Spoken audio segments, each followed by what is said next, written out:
প্রতিদিন তাদের সাথেই মিশুন, যাদের মতো আপনি লাইফে হতে চান। একসময় আপনি তাদের সঙ্গে মিশতে মিশতে তাদেরকে ছাড়িয়ে যেতে পারবেন।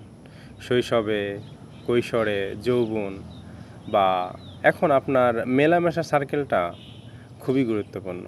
আপনি কাদের সঙ্গে মিশছেন, সময় কাটাচ্ছেন, আড্ডা দিচ্ছেন, এটার উপরে নির্ভর করে আপনার এগিয়ে যাওয়া এবং ধ্বংস হয়ে যাওয়া। আপনি হচ্ছেন তাদের অ্যাভারেজ, যাদের সাথে আপনি মিশেন, সময় কাটান। ধরুন, যারা নেশা করে, আপনি যদি তাদের সঙ্গে মেলামেশা করেন, আড্ডা দেন, সময় কাটান, আপনি তাদের মতো নেশাগ্রস্ত হয়ে যেতে পারেন। এটা এক সময় ভয়ঙ্কর রূপ নিবে, সর্বনাশ ডেকে আনবে।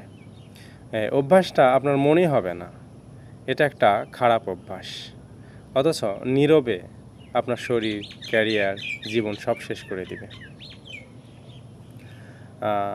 যারা নেগেটিভ মন মানসিকতার,